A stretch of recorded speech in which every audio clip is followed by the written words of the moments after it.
Good morning, everybody. I'm very happy that this is the first event which we organize together with the Atlantic Club in this marvelous new building, and I would like to extend my gratitude to the European Commission and the European Parliament and in person to the representative of the European Commission in Bulgaria, Mr. Ugnan Zlatev, who offered us this opportunity. Indeed, I have grown some 100 meters away from this house and could imagine in the distant 60s of the past century that one day here there will be a building of the European Parliament and the European Commission, of European institutions in general. Indeed, the world is getting much better.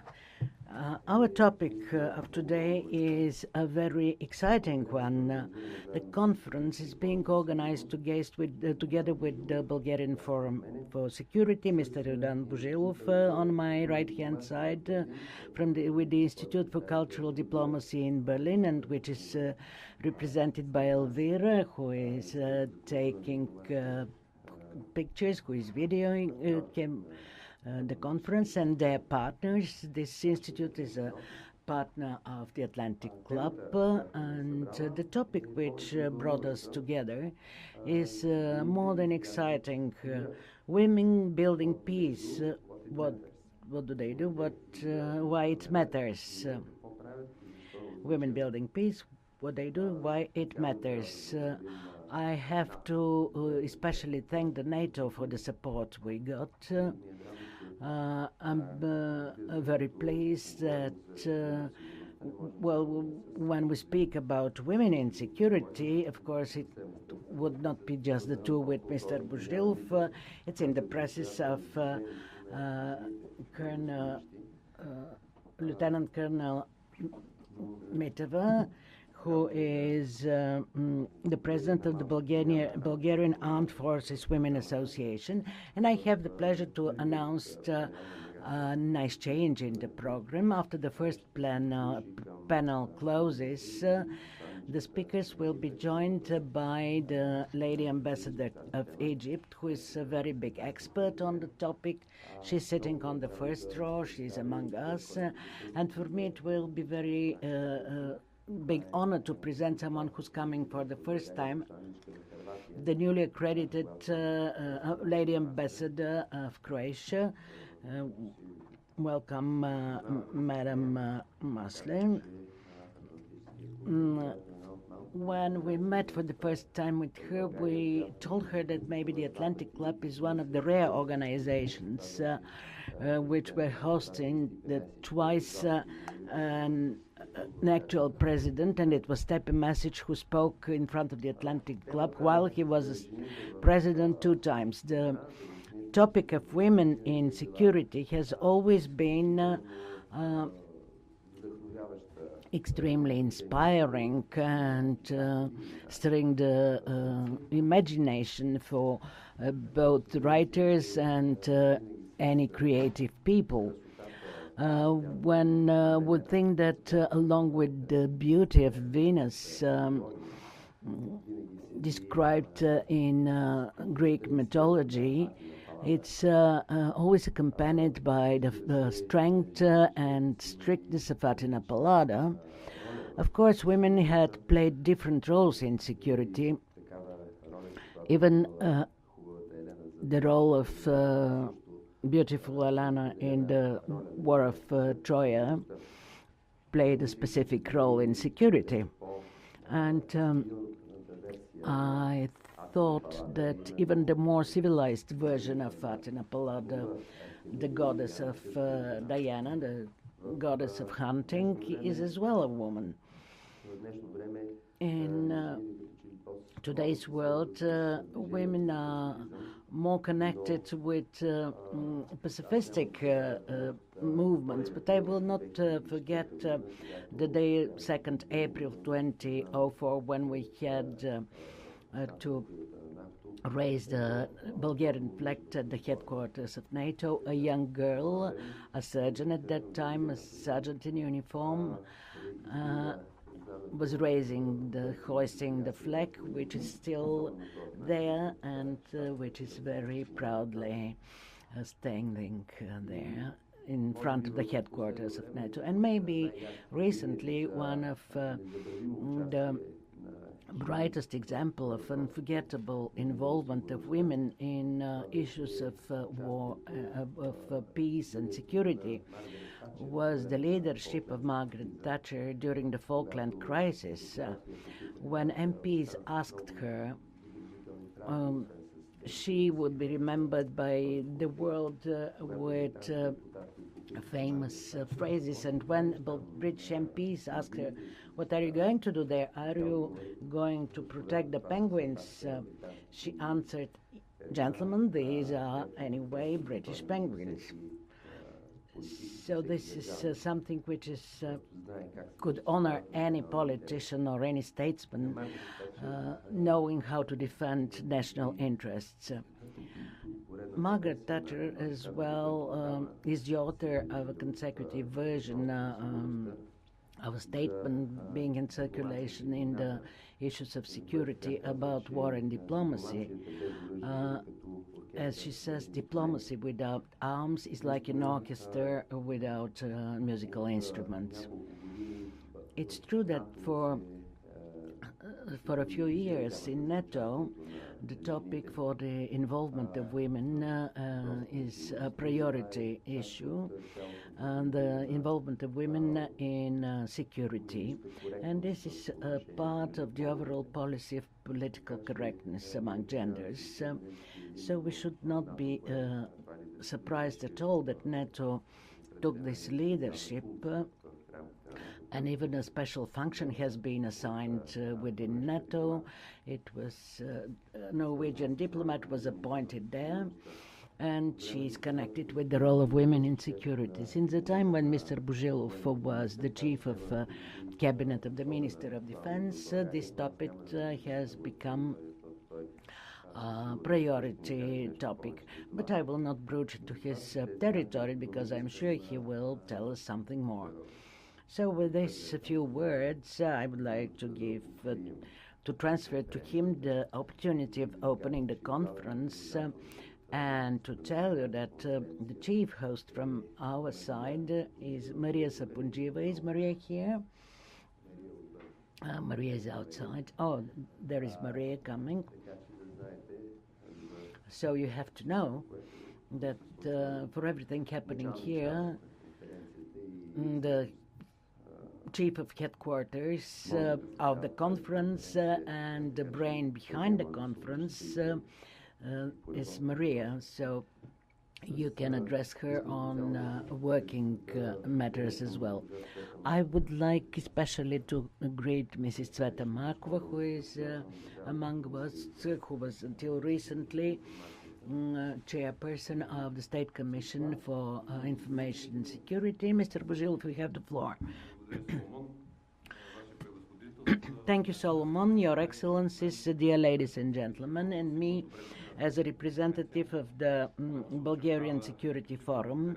Welcome to this conference, which seems to be very interesting, and looking at the people here, I hope that will as well carry a good discussion. For me, the topic, as Solomon mentioned, is not a distant one, because I belong to the team of the Ministry of Defense, which was the first who dared to lift all the restrictions on women being in service in the armed forces. Until the elimination of an old instruction, there was restrictions for women to occupy certain positions. However, our position was that everyone should be evaluated according to their abilities, what one might contribute to security and protection, regardless of the gender. That's why we have women in the National Guard. We'll have no women in submarines because of the fact that we do not have one. These were the last restrictions with regard of gender. And I think that more women will be appointed to leading positions in administrative defense, and that they will be joining sectors which seemed not so long time ago as reserved only for men. We consider that women might contribute and that their role is still to become visible. I'll give you an example. NATO, when entering Afghanistan, the first idea of the operation was to win over Taliban and establish a democratic form of governance, but after 5 or 6 years of operations, it became obvious that something more was needing, and that was a closer cooperation and interaction with the local population, better understanding about the life and the character of indigenous people, and there the women in armed forces in NATO played an extremely special role. They were instrumental in overcoming the barriers between the population of Afghanistan and the armed forces of NATO. But we will have the opportunity to speak more. We, as well as Solomon mentioned, started an initiative which is well accepted by NATO and in the region, within the process of cooperation between the ministers of Southeastern Europe, and I'm very happy that there is a representative of Bosnia and Herzegovina.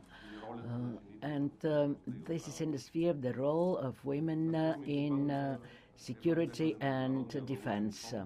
Recently I came across research of the International Monetary Fund. It was at the end of September, and the research was addressed to the role of women on the world scale in the economic development. And the conclusions were very interesting.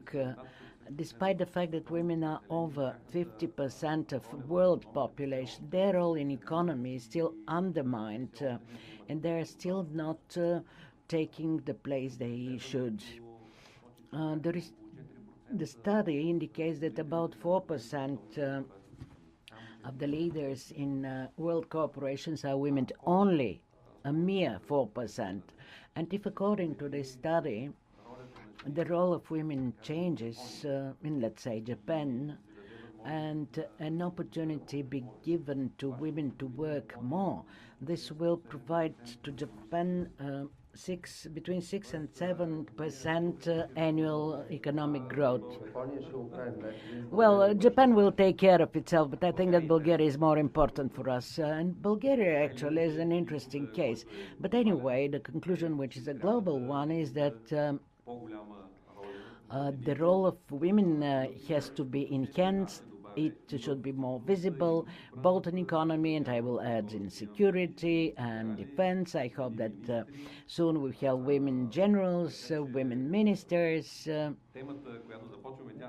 Hence, the topic which we open now is not being exhausted. It's at the very beginning, and maybe it's time to give the floor to Neviana Mitimba, who is representing the Bulgarian Armed Forces Women Association, and we hope that she will become the first lady general in Bulgaria in our newest history. By the way, besides Colonel Marina Mešetović from Bosnia and Herzegovina, who is among us, we have to as well to point out that we have among us Loredana Testa, who is from the Divisional Coordination Section, but she will speak from the second panel after the coffee break.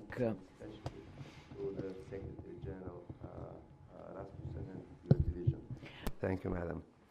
No, Да, да довършат мисълта, която Well, let me finish the thought which Jordan initiated about the role women play in the economic life of the world. I read another analysis which was saying that were there a bigger number of women in great corporations in Wall Street, most probably the world wouldn't get into this crisis, or maybe even the American government wouldn't close down, which is affecting all of us now. And I think that it's high time to give the floor to our major culprit for this panel, Lieutenant Colonel Neviana Miteva. Thank you, Dr. Passy. First, I would like to, Your Excellencies, esteemed ladies and gentlemen,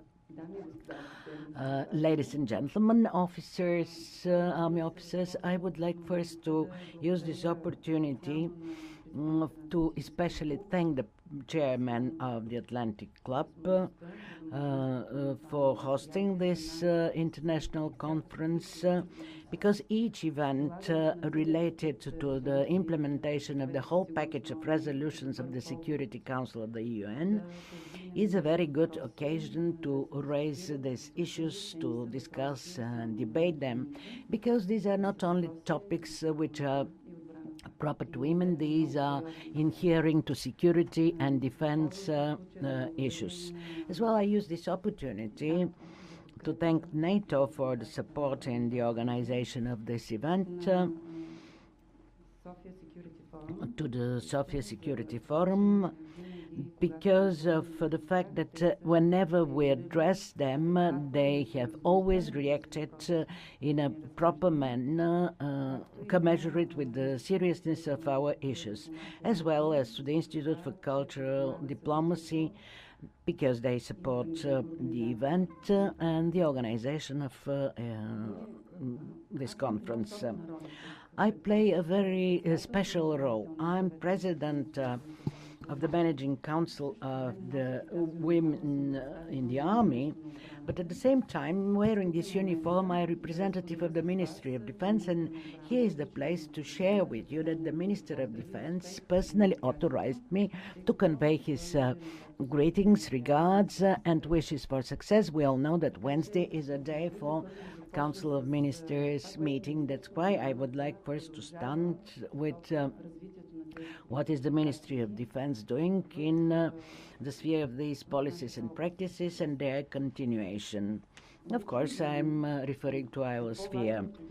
For me personally, it's more important using this event to look honestly at what we have done so far and what is forthcoming, and to use such forums to openly tell the truth about all the problems which are faced not only by the armed forces of Bulgaria, but for me personally, it's important that other government institutions be involved and take into consideration the importance of these topics. And this is in support of a promise that all UN member countries made more than 13 years ago, addressed to women from all over the world, and this was a promise that women will be treated as representatives of peace, not only as victims of war and violence. The only way we people in uniforms of the armed forces is to achieve it is to diminish the number of conflicts in the whole world, to stop use raping as an arm, to fight against the culture of impune violence. Well, these are very simple decisions, but as we know, there are conflicts happening almost on all continents. But to fully make use of the involvement of women and men in all aspects of the protection of peace and its establishment, we should not stop speaking, and we should not limit ourselves only to speaking, and identify specific measures and practices having improved through different operations, both carried by NATO and forces of the European Union. And because the emphasis is placed on Resolution 1325, maybe it's the place to say that this is a document which is closely linked to another 15 resolutions of the UN Security Council. And I have always tried to draw the attention that this is a package of documents including the latest resolution from 2013, 2106, which raises the issues after G8 came out with a statement about violence during conflicts and crises, and namely sexual violence, which is used as arms in all crises around the world, which is a very ugly thing, and adequate measures need to be taken.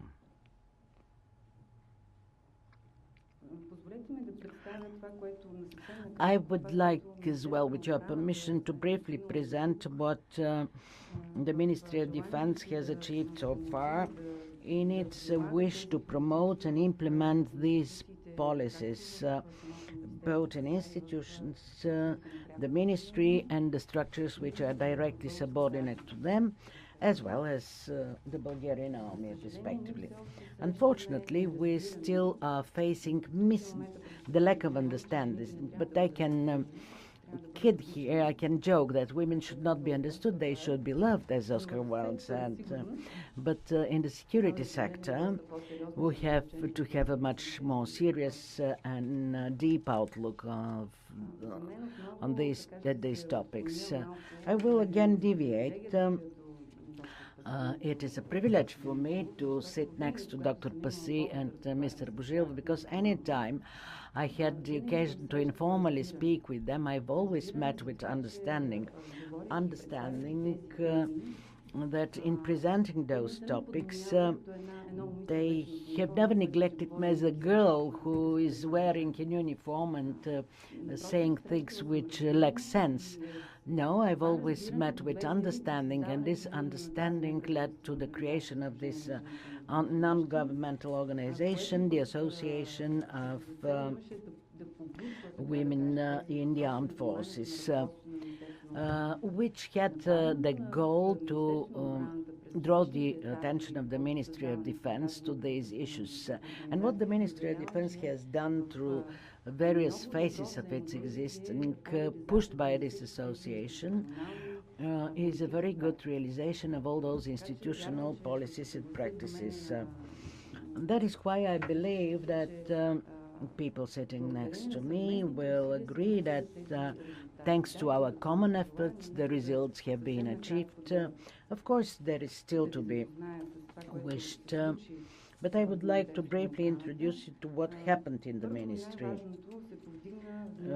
First and the most important was that we drew the attention of the leadership of the Ministry of the Defense that when taking into account these policies, there should be a very strong political will for their implementation. We still have some hesitation about the implementation by the structures of Bulgarian army. We are considered as being present in the armed forces, but that we are not giving this added value, this positive energy to our armed forces, which is expected to be realized through our participation in missions and operations abroad. I'm very happy that this is being overcome year after year with the permanent insistence in the carrying of various events directly linked with the Ministry of Defense and the Association of Armed Forces Women. Two are the most important components which guarantee the implementation of these policies. as we call them in NATO, gender perspective. NATO even has such a committee on gender perspective. This is the strong political will and the clear strategy for their practical implementation. These are two major components which we consider to be compulsory factors to lay on the table very clearly the questions and incorporate them into the structures of the ministry on all levels. The first step the Ministry of Defense did was to adopt a plan on the implementation of Resolution 1325 and related resolutions. As I said at the beginning, it was prepared in a very close cooperation with the Association of Armed Forces, Women in Armed Forces, and in recent years, the main focus, as Mr. Bujil said, was to lift all restrictions and bans to women with regard to their participation in the armed forces. This is a fact already. All programs got opened, all positions in the armed forces were opened, both in terms of training and the staff of the soldier staff. All positions in the armed forces, including privates, the sergeant staff and officers' ranks, which is extremely important for us because Bulgaria had seized for over 60 years a tradition in the training in air forces, and this is another good reason to boast that two girls are being trained as pilots in the military aviation. We had pilots, lady pilots in the transport and commercial aviation, but we had the ambition to have such pilots in the military aviation, and because of this systemic approach to all positions, now we are represented, and we do not only consider it as a presence, and what are the aircraft they will fly on. We hope aircrafts belonging to NATO. No, but what is the model? Well, their preparation is on Pilatus, which is enough sophisticated and state-of-the-art, so they could operate any NATO-compatible aircraft. Thus, we hope that they will have aircraft on which to fly. Men joke that you will have women pilots, but what they will fly is another matter. So this is a question which needs serious consideration by the Ministry of Defense.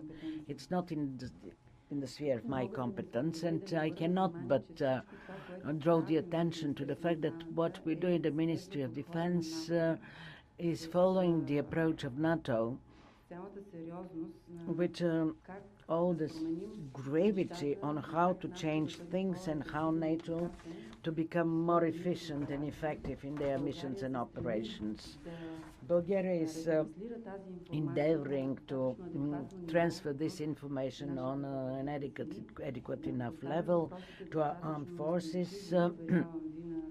Questions are being raised insistently enough, I can assure you, and we are still happy, and we're happy that we still have this good contact, that they listen to us, and the matters raised are not underestimated.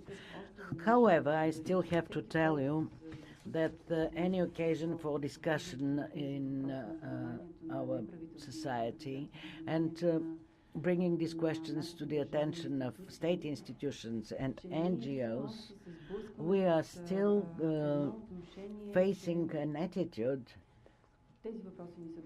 that these issues are not serious enough, that they're not in the focus of the Bulgarian public circles. We have other issues. These are the financial, the economic crisis.